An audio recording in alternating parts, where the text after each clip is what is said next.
BizQuik podcast hits on the struggles and advantages of being an entrepreneur. It's for anyone who's made the commitment to burn the boats and not look back. Are you a busy entrepreneur or small business owner trying to do it all? Then this podcast is for you. Corey and Juile will take you through the details of building a strong business. Hit the subscribe button and gear up for another episode of BizQuik Podcast.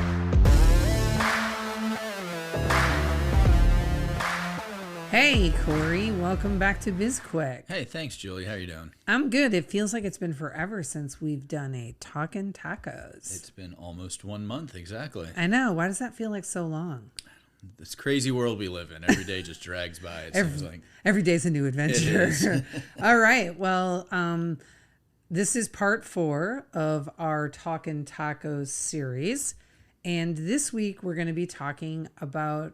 we're going to take a little bit of a departure from talking about how SB Pace has been working with you and Matt to open Cabo. And instead, we're going to start talking about that behind the scenes type stuff of opening a restaurant. So this will really be, I think, of interest to some, and other entrepreneurs who have recently or are preparing to open a business. And I got to tell you, right now is the perfect time to open a small business and be a small business owner.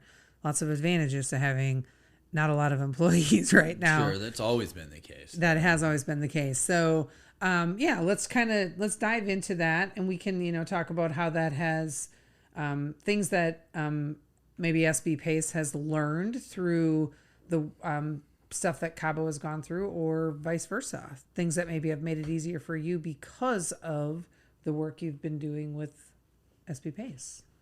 Cool. Well, first and foremost, I mean, the one thing that with this, and the one similarity with this and pretty much every business, nothing ever goes according to plan. And not nothing, but you can plan all day long for everything, but the thing that you really need to be proficient at is being flexible. And that's small business in general, and that's the restaurants especially, and that's why I like the restaurant industry so much, is that it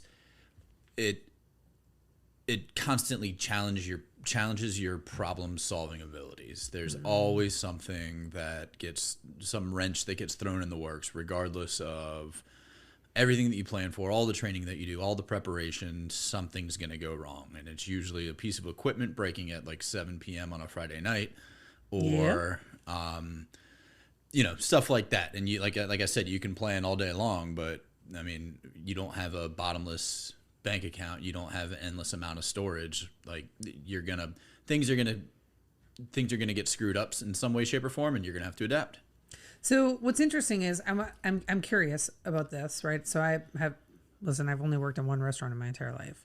I was really good at it, but it's been a while.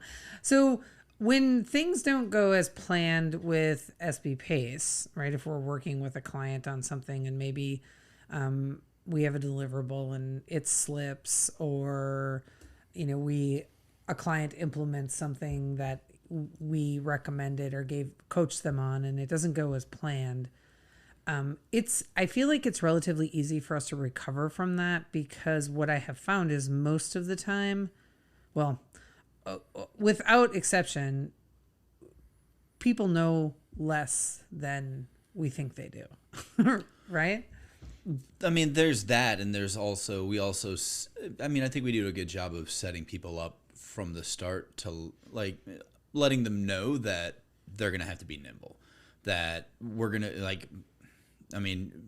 we don't know everything. Nobody knows everything. And correct. The best plans that we lay out for people aren't necessarily, like, not everything's going to be a home run. And sometimes you just have to, you try something, you tweak it, you try it, you tweak it, you keep tweaking it until it, until it actually works. And patience in small business is definitely a virtue. Yeah.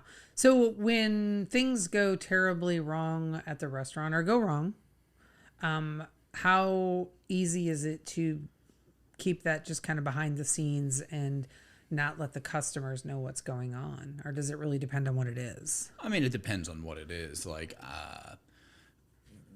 And I think that's with any business is like there, obviously if there's going to be something, and this is primarily for product-based businesses, but like if there's an issue with supply chains or product or whatever, it's kind of hard to keep that a secret from the customers, whoever they are, whether you're building, whatever it is, building widgets, sure, and shipping those across the country, or you're making food and selling it in your restaurant. It's kind of hard to hide that, but there's a lot of things that go on behind the scenes in any business that most people just are completely oblivious to. And that's including the employees a lot of times. Oh yeah, including a lot of yeah, exactly. Because I mean, like there something might happen, and it's whatever it is. Like you want to keep it quiet, and it's not because you're trying to. It's not like something illegal happened, or maybe something illegal did happen, but you want to like protect the person's name who just got escorted out of the kitchen by the police. You figure out a way to just make that seem like it was totally normal and nothing happened, and you fill in the gaps, and there you go. They witnessed a crime or something. Yeah, exactly. Or whatever. They just had to go out back and talk to somebody real quick, because I mean that's the thing. Nobody wants to cause a scene generally. So, and again, that's a very specific instance, but. Is that a real life example? I don't know. I'm not saying, but your smile tells me it is. There's a lot of things that happen behind the scenes in any business that nobody knows about, and it's and it seems like it's seamless on the front end. I order something online, and they say it's going to take 2 to 3 days to, fulfill my order and then shipping, so I can expect it in 5 days. Let's say you get an email. A couple days later, they're like, hey, we had an issue at the warehouse, and it's going to be like a day or two late. And you're like, no big deal. I wasn't, unless you're counting on that thing. Right. Behind the scenes, though, they're scrambling. They're, because their supplier, their truck that was supposed to, show up caught on fire on the highway or something like that, and they're scrambling to fill the gaps. And that's why you can't prepare for every scenario, but you can prepare your team. You can train your team so that they can react. You can give them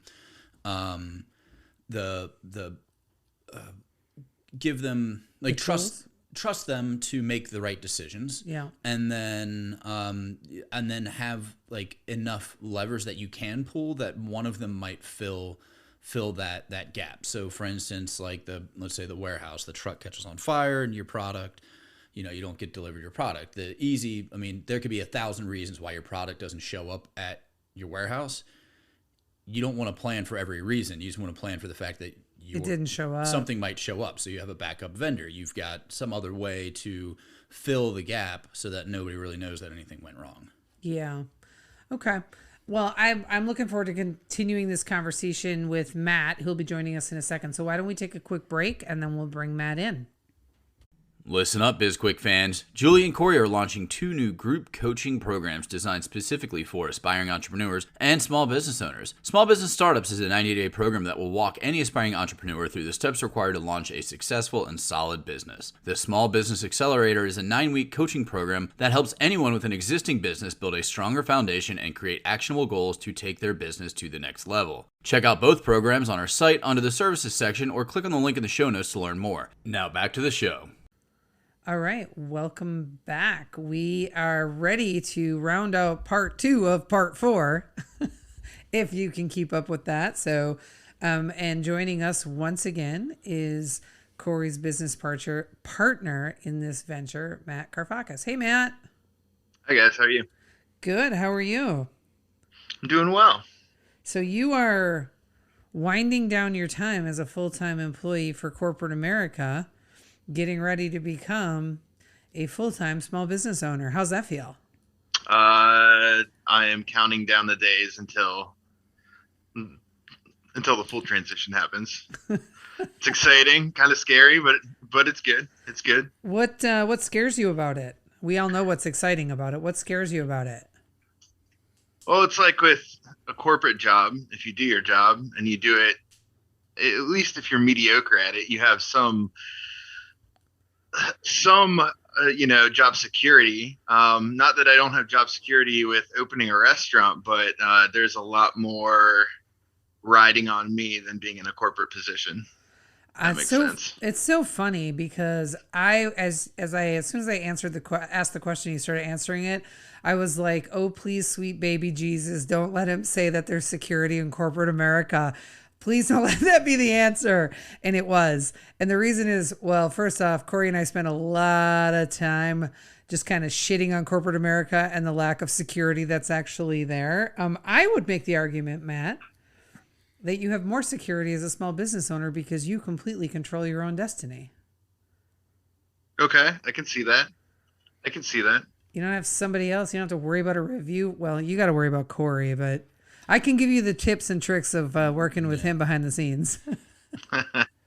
But in corporate America, I mean, you're disposable. You're a number. And being the small business owner there's a lot more risk, and especially, if we're just going to look at statistics, restaurants are risky.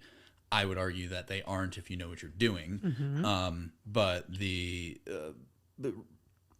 corporate America, at any moment they can be like, oh, you know what, we're going to close that division down later, guys. And, without anything. So yeah, we've worked with plenty of people who, like you're saying, if you're mediocre at best, it's like you do just enough to never not show up on anybody's radar. And there's a lot of people who are okay with that, and they don't ever want to rise to anything above just a cog in the machine. But it's a lot more fun to drive the machine than it is to be a piece of it, even though owning a restaurant means that we are driving the machine and almost every piece as well. Yeah. I agree. Yeah. But I think I don't know. There's something very satisfying about knowing, and I don't know. I never felt this before until SB Pace, right? That excitement, that adrenaline, that rush of knowing, you, especially that first year when we were, building up, Corey, and really getting to the point where we were having consistent revenue, where in my mind, I'm always okay, there's almost a dopamine release that goes off when I know that we've brought in enough revenue to cover every expense and paying us in the month, right? Where I'm like, woohoo, we did it, right? It is a satisfying feeling. It's just weird though. Being just above broke. Yeah, right? But I always think to myself, I wouldn't trade being just above broke for going back to corporate America for anything in the world. Well, and so our consulting gig is pretty sweet because there's a lot of work that needs to be done. I mean, yesterday from 10 until 7 p.m. I was on phone calls. Yeah. Which is awful. But right. Then there's other days like today where it's oh, I needed to take 2 hours off, so I just left for 2 hours. Yeah. It's I'm going to have to do work tonight or make it up tomorrow or whatever.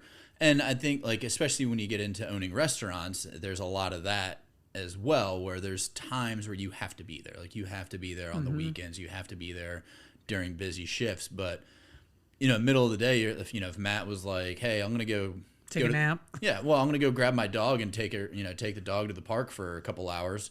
Cool. See you at dinner. That's right. Matt has a giant dog. For all our listeners, we just want you to know it's giant. I just saw it for the first time the other day, and I was like, "Oh, Corey, that dog is big." Yeah, he's something else.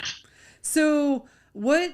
So let's get into a little bit talking about that behind the scenes stuff, right? Because one of the things I will say and I don't know Matt, I don't know you as well as I know Corey, obviously, but one of the things that has impressed me and almost a little bit kind of given me some level of anxiety is that Corey's been so remarkably calm about everything that's happened with the restaurant, even when things are way off schedule, right?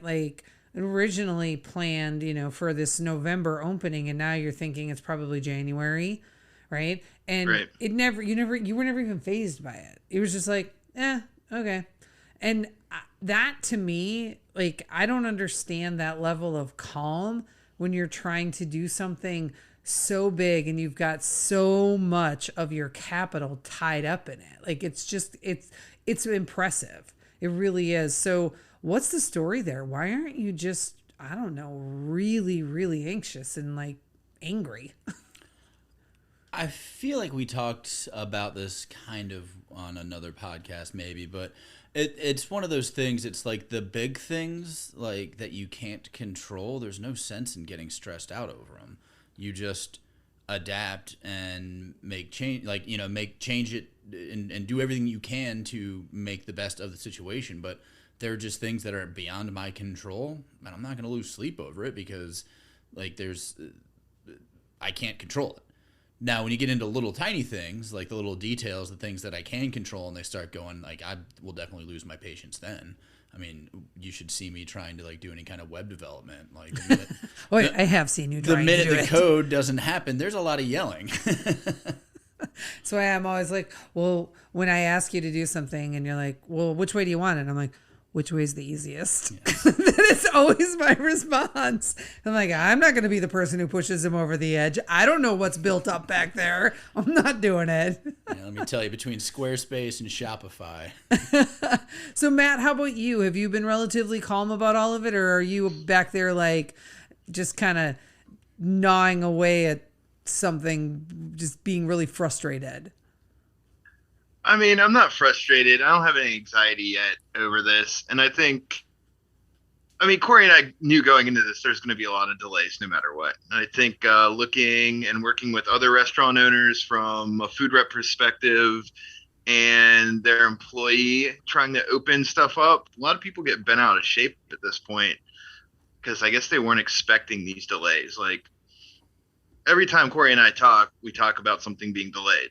And we just plan for it being delayed. And I think that's really helped us not get stressed. I think as we get closer to the date, probably the weeks leading up to when we need to be open, and then the first couple weeks after, that's probably when it's going to be the most stressful for us. And especially, once Matt is done with corporate America, he's going to be working full time and, for the restaurant. And that's gonna be fun because we will at that point actually be building out. So at that point, Matt's gonna be acting more like a project manager for the construction than anything else. So he's gonna get to see it on a day-to-day basis of, oh, this idiot forgot to do this guy is delayed, whatever. So that's when he and I can start yelling at people. But right now, it's not gonna help anything. Yep. Well, Corey's a lot more bark than he is bite. So what is that? Am I going to hit somebody? No, that you don't really, you don't typically, even like when you're really mad, you're very calm and low key about being mad. Yeah. I just think that saying means that like the whole more bark than bite, meaning, whatever. I'm not going to get violent with anybody. Yeah, no, that it doesn't mean you're going to get violent. Yes. Okay. It just means you're calm. Yeah. Yeah. Right. Learn your cliches, man. Okay. So, Next question. Exactly. All right. So what are, let's talk a little bit about, what happens behind the scenes or what's been going on and, how that, wherever possible, how that is applicable to any entrepreneur opening up a business. Well, there's a lot. It's kind of like, I don't know, you're orchestrating like all of these things. So for instance, today, there was a phone call with the guy who's going to set up our carbon dioxide for the that's dioxide, not monoxide, Corey Barrier. I was just going to say that. Yes. And but for the beer lines, soda guns, that type of stuff. And coincidentally, Coke, the company, emailed us today, and they're like, hey, just checking in because they're going to have to install the soda guns. And yesterday, the guy who's going to potentially install a draft system called. So it was just coincidental that everybody happened that all kind of needed to work together, all contact on the same day. But it's like, all right, well, I need to connect you with you and this. And then it's just trying to figure out who's going to have to talk to whom and all of that. So like there's a lot of that going on right now, but the nice thing is like these people know what they're doing. So a lot of times you can say, oh, okay, cool, I'm going to connect you and you later. Get it done. Yeah, they've probably worked together too before, right? Potentially, yeah. Okay. I don't know how that relates to normal businesses. Well, yeah, but it's you take somebody like a logo designer and connect them with a web developer. Oh, yeah, okay. And like, you don't have to be in the conversation. Like, Sure. there's like, I need it in this format and whatever. And they go back and forth, and there you go. Yeah, it's just putting a lot of the pieces together, Sure. right? And then working from a schedule. And then the nice thing having a business partner during it is just like, all right, hey, Matt, I'm taking care of this. He's taking care of that. And then that's just more stuff that's off, everybody's plate. Yeah. Okay. Well, that makes a lot of sense. So the planning, it kind of, once you have a plan and you start pulling all the pieces together, it actually starts to come together very, very fast, is the thing that we tell, most of the clients that we're working with at SB Pace, right? If they're launching a new business, or if we're helping them with, process work or branding or marketing, whatever it is, it's sort of this slow start that rapidly accelerates, and all of a sudden they've got all these pieces that are falling into place, and you're juggling a lot of different things at the same time. So I know that's probably a very similar experience with the restaurant. And then you'll have to eventually start working in the hiring, right? That's a big piece. Yeah, and that's something that Matt has a much deeper knowledge of the restaurant industry here in Richmond, just with his background and all of that. I've been out of the loop for years, so that's something that we're definitely going to leverage Matt for, in terms of just making sure we got the right people, we're not pissing off the wrong restaurants, etc. By stealing employees, you mean? Yeah. What's that going to look like, Matt? I mean, right now, the landscape of employment in the restaurant industry with Richmond is people are getting stolen. I mean, people are getting stolen for $18, $19 an hour. It's going to be hard to... It's not going to be hard to match that, but it's going to be hard to match and keep, I feel like, because people are just bouncing around for the most pay. Hopefully that's going to level out here in a month or two, but it's going to be super competitive. I mean, we're going to have to be putting ads out almost every other day. We're going to have to be on top of it immediately. Someone sends an application in, immediately get in touch and set up an interview, because a lot of people are setting up interviews now and just not showing up. They'll have 10 candidates for a kitchen job and no one shows up. So the faster we can get them hired, I feel like the better chance we will have at retaining them. And that's you're talking for that $18, $19 an hour job. That's back of the house, right? Yeah, absolutely.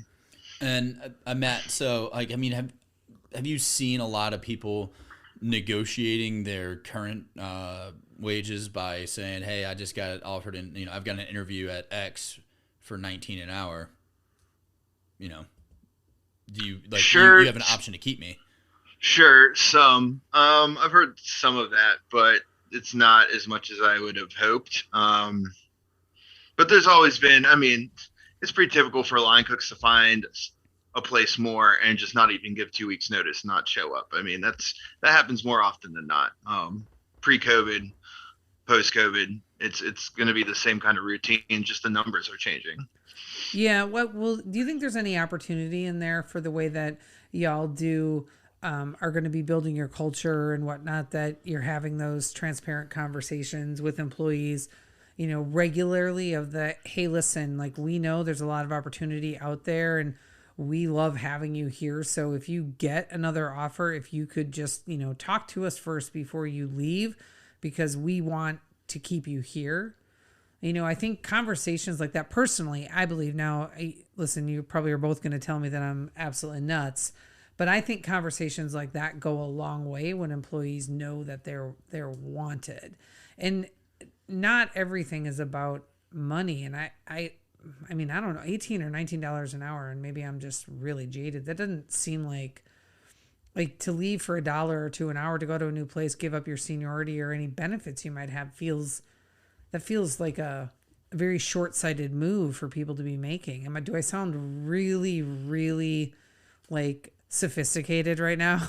No. And see, I think it's also has to do with COVID and everything, because it's almost like there's not a lot of seniority right now. There's some, and I'm sure that the people who were there with restaurants through the pandemic up to this point are going to stay there. They have their seniority, but when you're looking at a staff as a whole, everyone's hiring a ton of new. So there's not a lot of seniority right now to start off. It's almost like you're starting at ground zero with this. So that's where that switching is going to come a lot between restaurants over $1. There's not a lot of people have seniority right now. So it's just figuring out what fits best for them, pay, atmosphere. But I do hope Corey and I can figure something out too.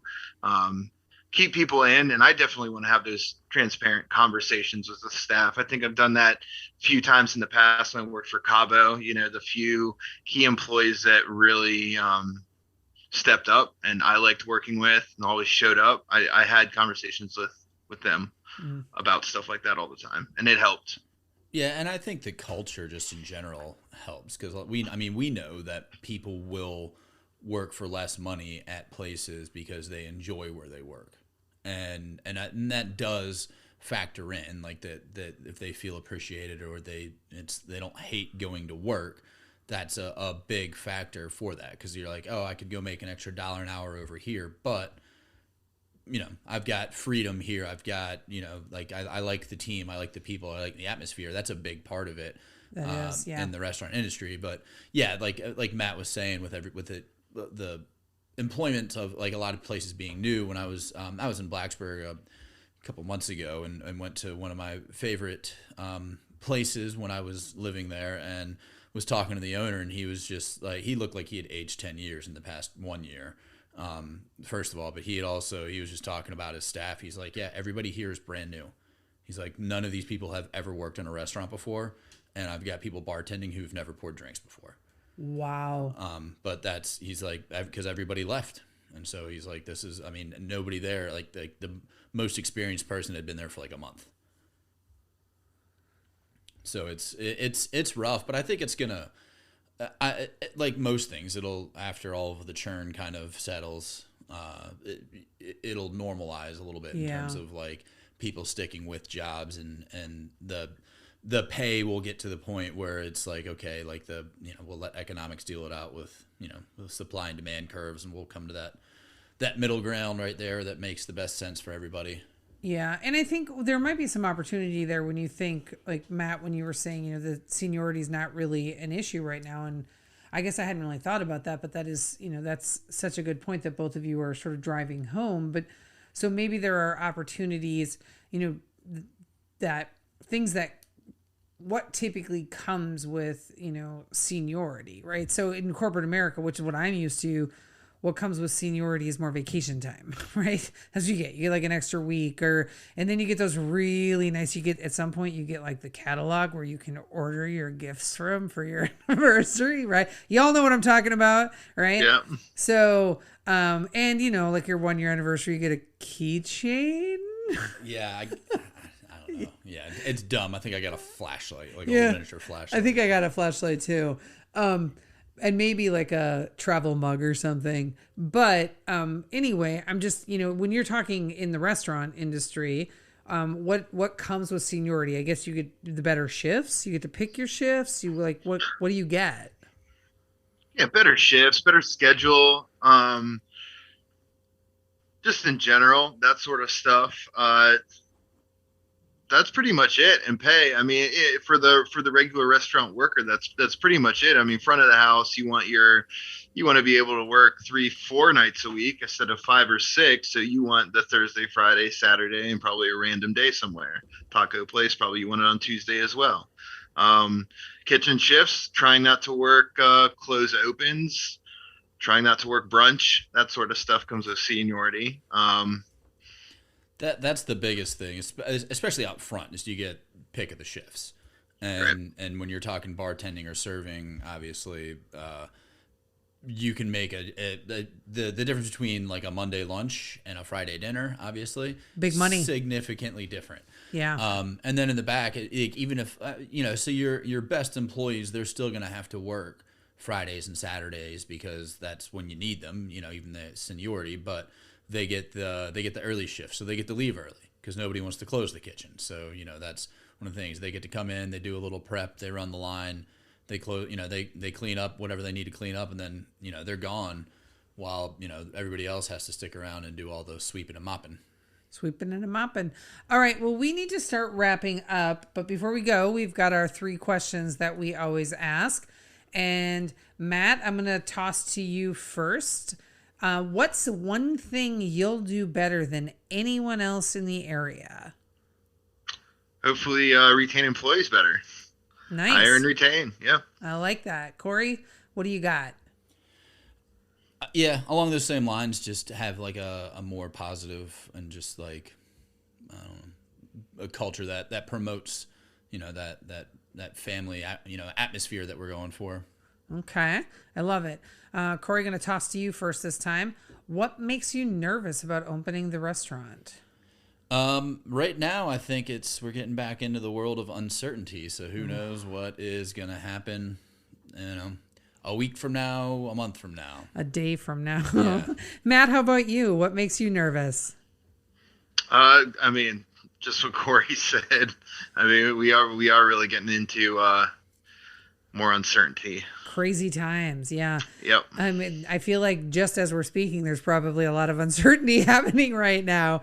Final question, Matt, why is Cabo going to be a success? Just the foundation that Corey and I have. We're not winging it. That's basically it. We're not winging opening this restaurant. We're doing everything correctly. Love it. I love it. Corey, what do you think? Yeah, same thing. I said it earlier, but Matt and I have done this before, so the risk of opening a restaurant is significantly less because we actually know what we're doing. I don't feel like that's what Matt said. I feel like what Matt said without saying it was that working with SB Pace has been a tremendous advantage. I feel like what you're saying is all of the knowledge that Matt and I are walking in the door with. Which we got from SB Pace. Some of it. All right. Well, this has been great, guys. And I am certain there will be another episode to follow. We don't have it planned yet, but this is certainly a fan favorite for us. So, for those of you wondering, if you are not already following Cabo Richmond, you should be. It's at cabo.richmond is the Instagram account. And is there a website? CaboFishTaco.com. Oh, yeah. We're not on there yet, but... Okay, well then, but you should still go there and support Cabo in general. Yes. Also, you can look at all the delicious food you're going to be able to order when Cabo opens here. All right. Well, Corey and Matt, thank you so much for joining Corey and I on the podcast today. As always, you guys have been great guests. And thanks to our listeners for tuning in.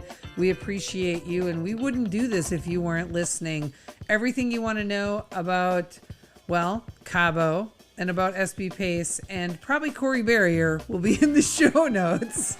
If you want to work with us, reach out to us through one of the many ways we are out there. We have social media, LinkedIn, Instagram, Facebook. We've got a YouTube channel. We've been working on TikTok, and everything you need to know is on our website, sbpace.com. Yeah.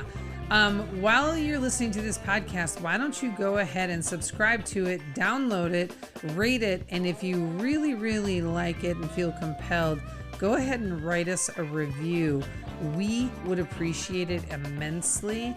And if there's any topics you're interested in hearing about, go ahead and reach out to us through sbpace.com and let us know what you want us to talk about.